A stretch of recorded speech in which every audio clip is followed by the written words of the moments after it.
Nah, teman-teman, ini adalah anggrek rama yang saya ambil dari tempat sterilisasi.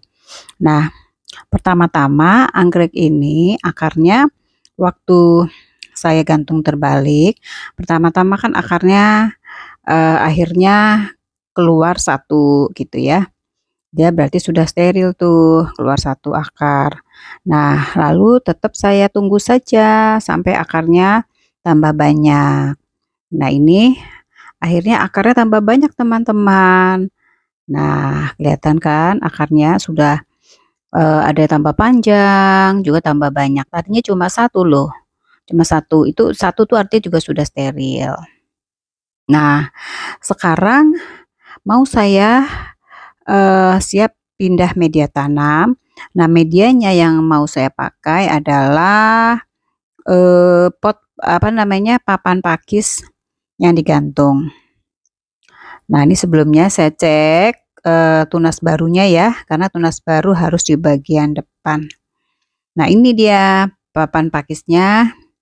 Saya seperti biasa, papan pakis ini saya alasi dulu dengan, sabut kelapa.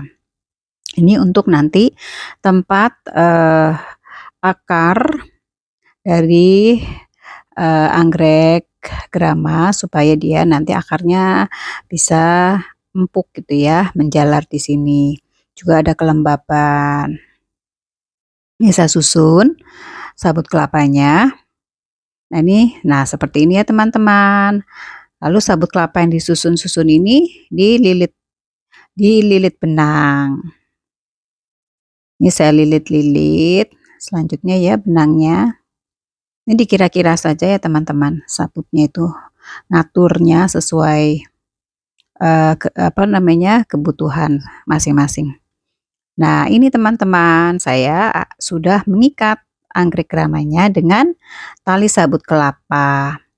Nah, ini kan kelihatan ya akarnya, dan di antara akar ini saya cari tempat yang tidak ada akar untuk mengikat sehingga tidak tertekan akarnya. Nah, ini saya lanjut. Saya mulai menyiapkan, untuk memberi arang. Saya selalu membeli arang memberi arang, karena saya beri arang-arang ya, tujuannya supaya ada rongga-rongga, nanti akar-akar ini ada rongganya. Ini rongga-rongga udara kan membuat ada sirkulasi udara, angin gitu ya tujuannya. Karena kalau nggak rongga-rongga ini supaya juga menghindari, mudah tidak terserang jamur. Nah, seperti ini teman-teman saya, ngaturnya, seakan-akan ini ada di pot, padahal nanti potnya ini adalah digantung. Nah, selanjutnya saya tutup dengan sabut kelapa lagi. Ini sabut kelapanya saya pesan dari penjual, orang yang biasa menanam anggrek. Jadi dia sudah tahu, sabut kelapanya tuh harus yang seperti apa, kelapa tua, yang seperti apa. Kalau ke tempat sembarang saya nggak berani, saya nggak takut takut, nanti apa ya, satanin itulah, saya nggak berani kalau yang nggak ngerti milih sabut kelapa, saya juga nggak ngerti. Jadi saya pesen ke yang sudah mengerti. Selanjutnya terakhir sabut kelapa sudah disusun, diberi. Nah, ini namanya kalau yang ini namanya coco fiber. Coco fiber ini terakhir, dia itu, membuat nggak gampang, nggak gampang berantakan media-media yang lain.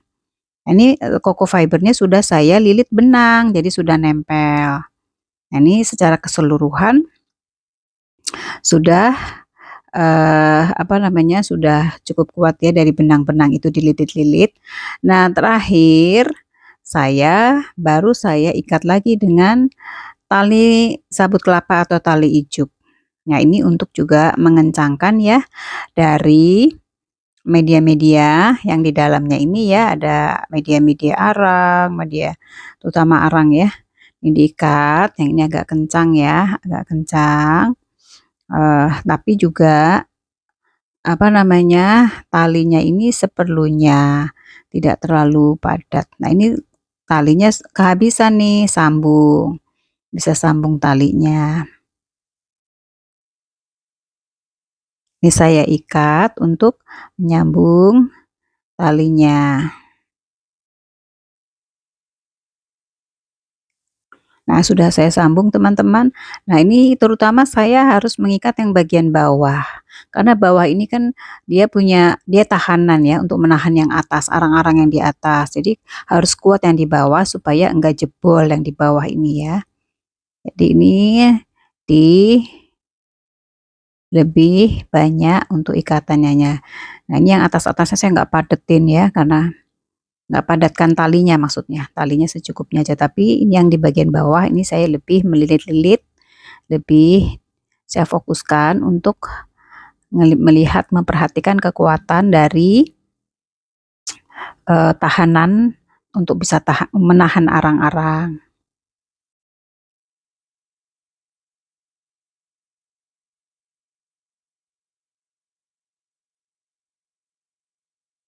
Nih saya lilit-lilit.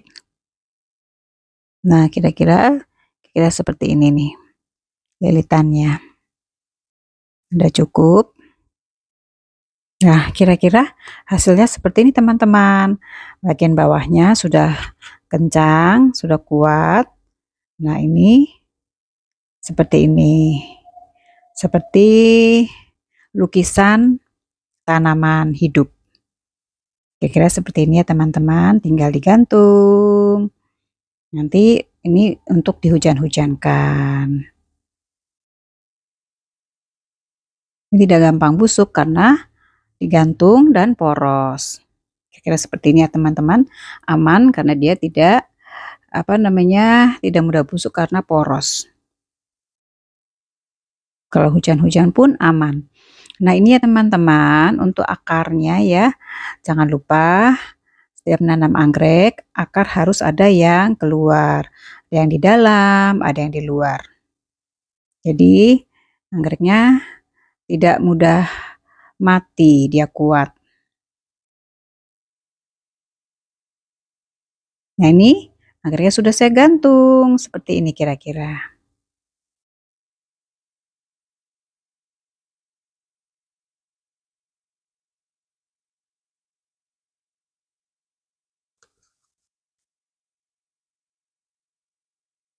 Nah, teman-teman, di video sebelumnya saya sudah menginformasikan bahwa kulit buah-buahan, buah-buahan apapun maupun limbah sayuran kita kumpulkan. Nah, ini teman-teman, buah-buahannya. Nah, buah-buahannya kita konsumsi, lalu kulit-kulitnya, kulit buah-buahan apapun kita kumpulkan. Lalu kulitnya itu, kalau belum kita gunakan, kita bisa kumpulkan, kita simpan di freezer karena kulit buah-buahannya jangan busuk, jangan basi, ya. Kulit buah-buahan apapun. Ini yang disebut dengan ekoenzim. Ya, ini kulit buah-buahannya bisa disimpan di freezer, ya. Perbandingannya 1:3:10. Ini gunanya bisa digunakan sebagai nutrisi buat tanam-tanaman, juga sebagai pestisida bagi tanam-tanaman. Kalau bagi manusia, ini bisa kita gunakan sebagai kebutuhan manusia di bagian luar manusia. Dia bisa membantu kesehatan manusia bagian luar. Nah, ini juga selanjutnya timbangan untuk menakar, lalu air mineral dan juga molase. Atau air bersih ya, tidak harus mineral, air bersih dan juga molase. Nah, molase bisa diganti dengan gula merah. Caranya gula merah itu diiris-iris, lalu ditumbuk supaya nanti mencampurnya mudah. Nah, jadi ini adalah bahan-bahan untuk membuat ekoenzim. Nah, perbedaannya untuk membuat ekoenzim dengan POC, nah kalau POC kita menggunakan air bekas cucian beras. Nah, sehingga ini hanya dimanfaatkan untuk nutrisi bagi tumbuh-tumbuhan tanaman. Tapi kalau ekoenzim, bahan yang digunakan adalah air bersih. Dan sehingga ini ekoenzim ini bisa dimanfaatkan untuk nutrisi bagi tumbuh-tumbuhan atau pestisida bagi tumbuh-tumbuhan, maupun ekoenzim ini bisa dimanfaatkan untuk menunjang kesehatan manusia. Nah, jadi contohnya, misal kita menggunakan air 1 liter, maka molase yang dibutuhkan adalah 100 cc dan limbah buah-buahan dan sayur kita butuhkan 300 gram. Ketiga bahan tersebut kita campur jadi satu, diaduk supaya rata. Nah, setelah rata bahan-bahan ini, kita tinggal wadahkan. Diwadahkan bisa ke wadah toples seperti ini ya teman-teman, atau bisa ditaruh di botol bekas air mineral. Nah, ekoenzim ini kita simpan selama 30 hari di tempat sejuk. Nah, ini ekoenzim ini nah ini ya teman-teman, bisa ditempatkan di botol bekas air mineral ataupun di toples.